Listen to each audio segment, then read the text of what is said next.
split second. It just up in the air, and by the time I came down, there's still rubble falling. One person is fighting for their life, and a neighborhood is in shock after a dramatic blast in London. Good evening. One person has been taken to hospital in critical condition as investigators work to figure out what caused a supposed to be vacant house to explode in South London. CTV's Daryl Newcomb was at the scene for us today. London firefighters searching through the debris after a vacant house at 131 Baseline Road West exploded just after 1 o'clock Wednesday afternoon. Neighbor Ryan Mason watched the blast from across the street. Split second. It just up in the air, and by the time I came down, there's still rubble falling. Right after it happened, a guy crawled out of the rubble, and he came out from like out of the corner and went to the parking lot. But he seemed, shaken up, obviously. He went through a house explosion. The fire department confirms one person was transported to hospital in critical condition, but are unsure if the individual was inside or outside the house when it exploded. We have a significant debris field here around this area, and it's been cordoned off. There's the only exposed building that has been significantly damaged is the garage that's located behind the home. Just standing in my kitchen, and I just heard an explosion. I actually thought it might have been an earthquake, and my entire house shook. Because of the force of the blast, firefighters actually extended their search for potential casualties into the surrounding field.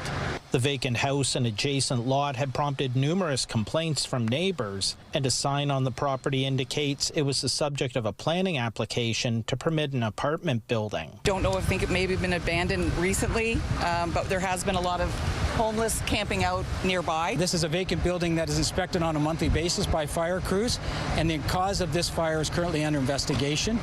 We will be contacting the Ontario Fire Marshal.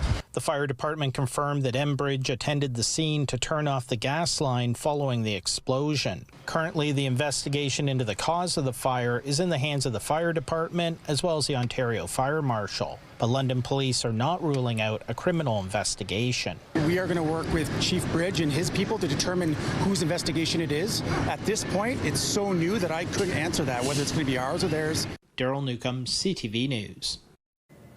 Investigators say fires were deliberately set at Christie Lake Conservation Area in Flamborough this morning. Hamilton Police and the Hamilton Fire Department were called to the scene around 7 a.m.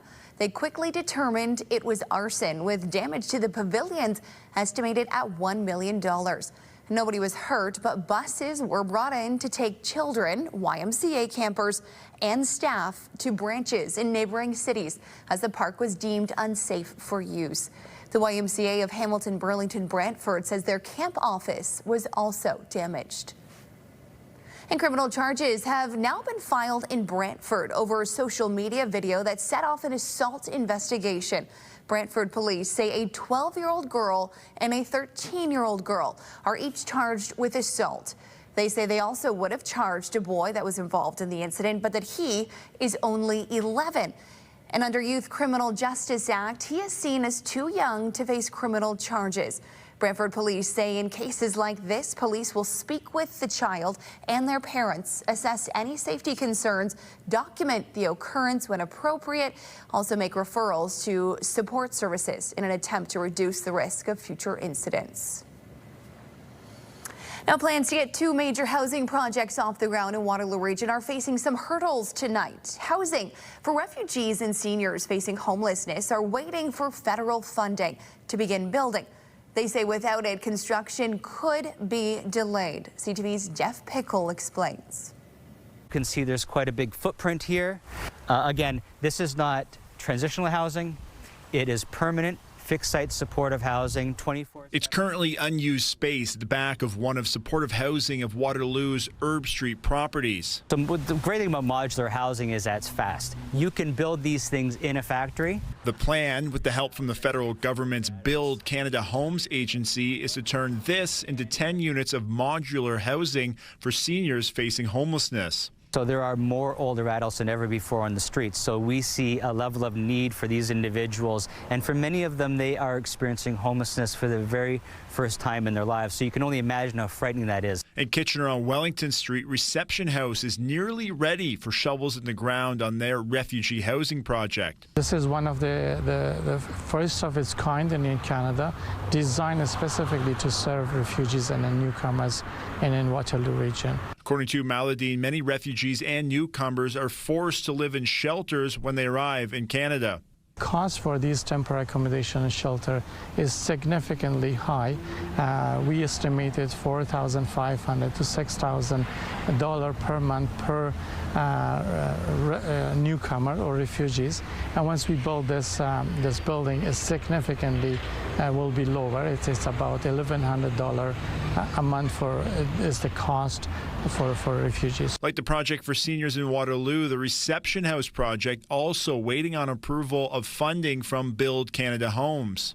The project will be delayed if we do not receive the federal funding. This is something we are expecting and hoping that the federal government support us. Housing Infrastructure and Communities Canada, which is the federal department responsible for the funding, says closing these agreements takes time, saying Build Canada Homes is continuing to seek input from experts and key stakeholders to help inform its work. And more details on specific BCH investments will be made available on a case-by-case basis as agreements are finalized. So here's the area, and really we've maxed out what we can build on this site. Back at Supportive Housing of Waterloo, Paul says they are working closely with the federal agency and are still hopeful for a timely funding announcement. It is addressing a specific need, housing people coming from the streets. It's fast. We think this is a project that is, it does all the things that Build Canada Homes is asking of organizations who are applying to them. Jeff Pickle, CTV News, Kitchener. Ontario's Environment Ministry still has not confirmed what substance was found in a storm drain outside a Cambridge data centre. The substance was initially being investigated as a spill, with the ministry describing it as, quote, an odorous, milky white substance. According to the company that co-owns the data center, Related Digital, they say it's now believed the substance is a bacterial bloom caused by stagnant water, high temperatures, and a breakdown of naturally occurring materials. CTV News has reached out to the Ministry of Environment, Conservation and Parks to verify that claim. Environmental crews from the ministry and the region have been on site assessing and cleaning up the substance for 10 days. Officials say the region's drinking water system was not impacted. And getting around on horseback is something officials in Waterloo region are looking to make easier. They've just installed a new special crosswalk designed specifically for four legs. CTV's Alexandra Hollick explains why. On Northfield Drive East in Woolwich, Hold Your Horses has a whole new meaning. The region of Waterloo has created a new light that is equestrian specific. The light is posted just outside Conestoga River Horseback Adventures and down the road from the Sheffley Bridge that's currently under construction. The major functionality of our trails is to go crisscrossing through the river. Normally we would go underneath the Sheffley Bridge in order to do our trails, and that with the constructions of the bridge, we've now had to go over the road. The crossing creates a break in traffic, allowing horseback riders to keep trotting on their trail. This is not your average crosswalk. For one, the button is at horseback height and the lights are censored not for humans, but for horses. And while drivers may see this as a temporary inconvenience, the business says this crossing is critical. So we do need access to the other parts of the trail to actually complete our business and give safety to the general public. Owner Tatiana Van Lent says on their busiest days, the crossing could see dozens of horses move from one side to the other. And with no other way to get around, Van Lent worked with the region to come up with a solution. Construction affects everybody. Nobody wants to wait on the road. No business wants to be affected. On Wednesday, it's business as usual. The new route welcomed by those at the reins. I think the horse crossing, obviously they need it here, right? It's really necessary, and it's great that they've they've implemented it. And I've noticed that the road is very fast here, so with that speed limit, yeah, it's essential. Construction on the bridge is expected to be complete in 2028. That's when the region says the temporary signals will be removed. Until then, equestrians will keep crossing one hoof at a time. Alexandra Hollick, CTV News, Woolwich. A brand new year and a brand new boss. He's paid his dues. He has a championship pedigree now, being behind the bench. Still to come on CTV News, Colton Weens will tell us who is stepping up to lead the Kitchener Rangers. Plus, taking a look at our satellite radar, some precipitation to the east, but dry conditions right now in KW, where we sit at 17 degrees. It's 20 in Hamilton, 19 in Sarnia, and 18 up in Goderich. Stay with us. We'll be right back.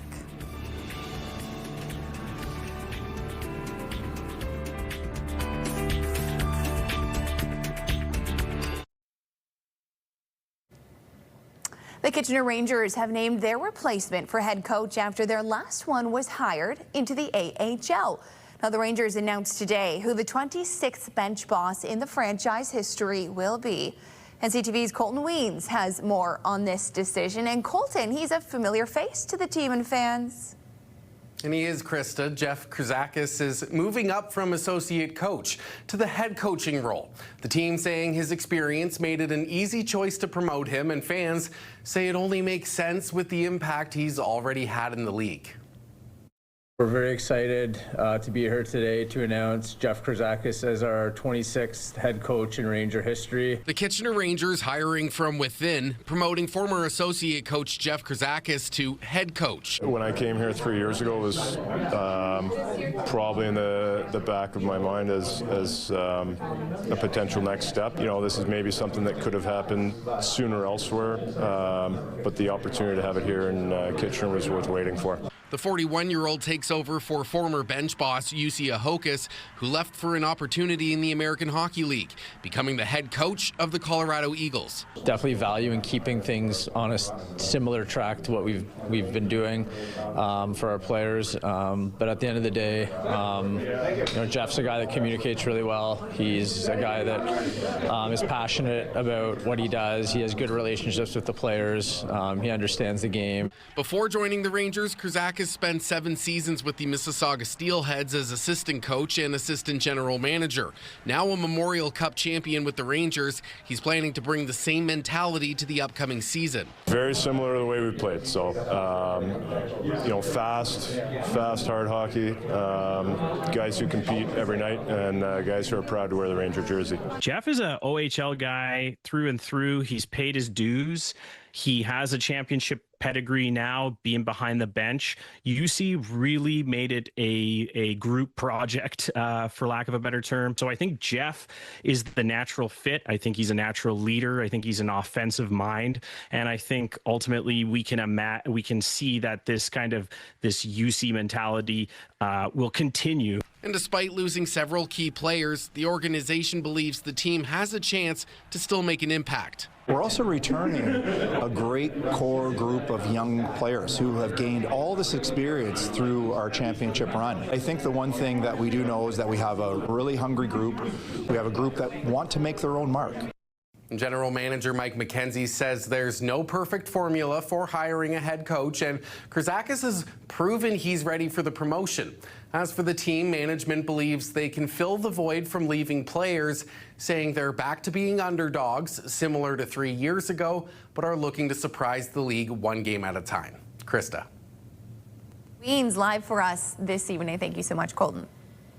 Well, thousands of athletes are making their way to Waterloo Region this week for the Ontario Summer Games.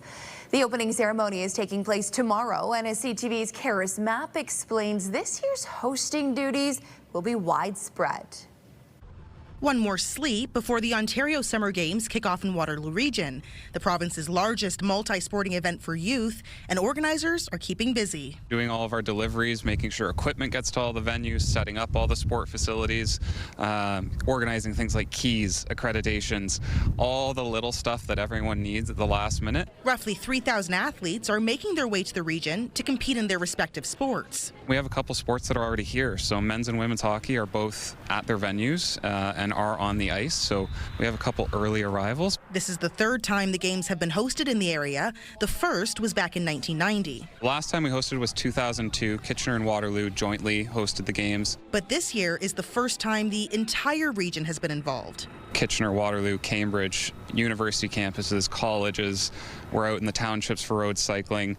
It is a very big footprint. There's a sense of pride in just watching our region host the entire province and the top-level athletes be able to compete. And all of the top-level competition is free to watch. It's part of the goal that we have of the games is making it accessible, A, for the parents and the spectators, but B, for the public. Those involved say there's something for everyone to enjoy. It's the medal ceremonies, it's the celebrations, it's witnessing youth athletes who have worked so hard to be able to compete on this stage. Rim Park is just one of 19 venues that will host the 23 sports during the games. And behind all of the competition, an army of volunteers.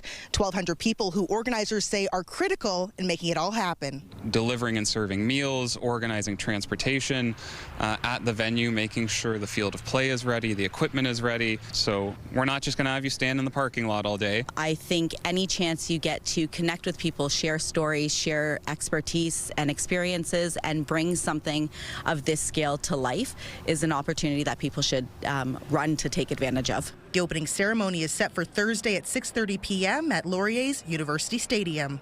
Karis Mapp, CTV News. Well, getting active in Kitchener just got a whole lot easier. The city has installed 30 new self-serve sport lockers at city parks. And as CTV's Heather Centerin finds out, it's breaking down barriers by putting free gear where people already play. The City of Kitchener is putting the ball in your court by installing 30 free-to-use sports equipment lockers at 27 city parks. All you need is the app.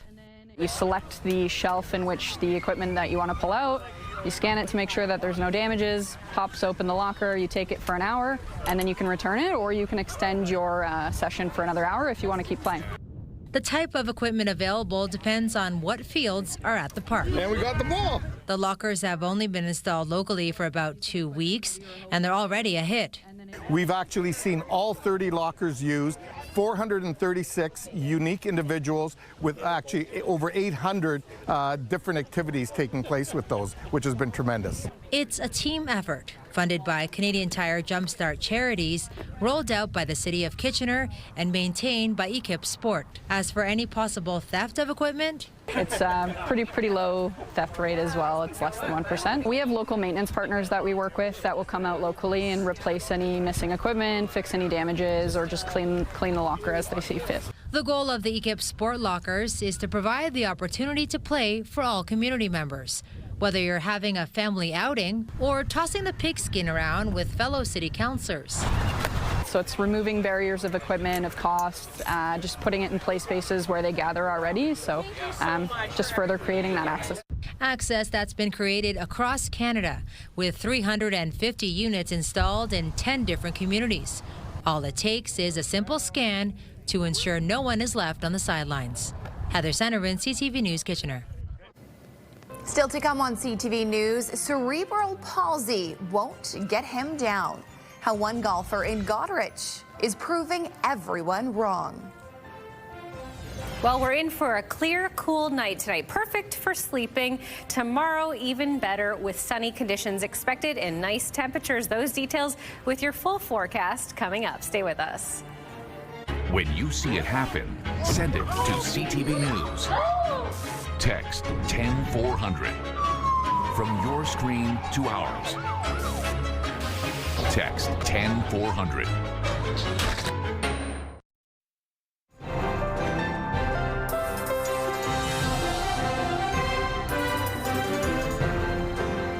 Well, taking a look from our Waterloo Tower cam, it's a dry evening right now with some beautiful city lights shimmering in the sky.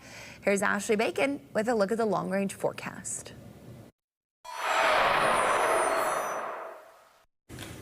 Well, I hope you've had a great Wednesday. It was absolutely beautiful out there. And although we reached a daytime high slightly lower than our normal average for this time of year, I don't think anyone's complaining because it was sunny and beautiful. A light wind as well throughout the day. And the great news is tomorrow is shaping up to be just as beautiful. As we see into Thursday, nice clear skies. We are expecting a beautiful sunny day ahead and a relatively sunny Friday. There is a slight chance for some showers come Friday, but we'll get to that. First, overnight, 13 degrees the expected low, so very comfortable sleeping conditions. A northerly wind of 20 kilometers an hour is also expected, so it might be a good night to maybe turn off the air conditioning and open up a window and get some fresh air into your homes. Tomorrow shaping up to be absolutely picture perfect. 25 is expected as the daytime high. There is expected as well a UV index of 8, which is considered high, so make sure if you are spending some time outdoors tomorrow, you're being sun safe. A hat, sunglasses, and sunscreen, of course, going a long way. That northerly wind also expected to continue into your Thursday. Just as a reminder, for this time of year, 26 is what we should be seeing as a daytime high, but I don't think anyone's complaining after we had such a beautiful day today. Sun setting now at 8:48 p.m., so we are losing daylight. Unfortunately, fall is on the way. We're nearly in August, so make sure you get out and enjoy it while you can. Here's our 7-day forecast starting in Waterloo region. As you can see, temperature-wise, things looking quite beautiful as we head into the long weekend, but there is a risk for some showers. We are looking at around a 30% chance for showers on Friday, 40 for Saturday. Monday shaping up at this point anyway, to be the nicest long weekend day thus far. In Lambton, Kent, Essex, we'll see some similar conditions. Warmer temperatures for your Thursday, a high of 28, similar for Friday. Showers expected on Saturday and 25, with a chance for showers to continue into Sunday, but a beautiful Monday ahead, sunny and 28. So not too bad for your long weekend. And lastly, in southern Georgian Bay, sunny conditions for Thursday and 24, a slight chance for showers and 26 on Friday. Showers continuing on Saturday and Sunday, but by Monday, 25 and nothing but sunshine. Krista. Oh, Ashley, I am praying for that sunshine. It's hard to entertain a 1-year-old and a 2-year-old and a puppy when it's raining outside on a long weekend. So sunshine, please. We'll be right back with the rest of your news after this break. Kitchener Radio changes July 28th. Virgin Radio is moving to 99.5. And Bounce moves to 105.3. We'll be 99.5 Virgin Radio. And we'll be Bounce 105.3. Same stations. Different frequencies. It's time to reset your preset. A Goderich golfer with cerebral palsy is showing up to the links, proving there are no limitations. Now, he's only 20 years old, and his talent has already earned him a spot at the All Abilities Canadian Championships. With more, here's CTV's Scott Miller. Dixon Shoemaker started playing golf at a very young age. I was 4 years old.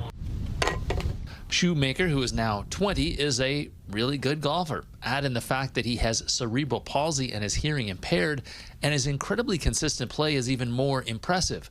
So impressive, his boss at Goderich's Sunset Golf Course suggested he apply to the Canadian All Abilities Golf Championship happening next week in Ottawa.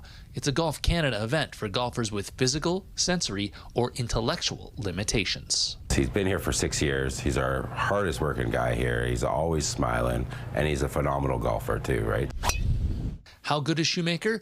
He's made 3 holes in one. The first one at the tender age of 6. Oh yeah, very excited because this is my first time going there to compete in the tournament. So Lorendo says Dixon is an inspiration. He's not the longest hitter of the golf ball, but his cerebral palsy and hearing impairment have little to no effect on his ability to hit a golf ball true and straight 9 out of 10 times. And it's a big thank you to his father too, right? Because his father has been the one that's been taking him out there all the time, 4 times a week, sometimes probably even more, right? Shoemaker says he wants to win the tournament to thank his many supporters at Sunset who helped to raise money for his trip and stay in Ottawa. Hopefully win something to win back. The Canadian All Abilities Golf Championship is from August 4th to 7th in Ottawa. In Goderich, Scott Miller, CTV News. Finally for us, the Guelph Food Bank accepted a very different kind of donation today. Purelator donated one of its retired trucks as part of a wider initiative across the country. The delivery company says it has donated a total of 33 trucks to food banks across Canada. The truck will help the Guelph Food Bank expand its collection and delivery. That is extremely kind, because I know some food banks across the country, volunteers use their own vehicles, so that is amazing. Well, thanks so much for joining us tonight. You can find news anytime at ctvkitchener.ca or on the CTV News app. Have a good night. Stay safe.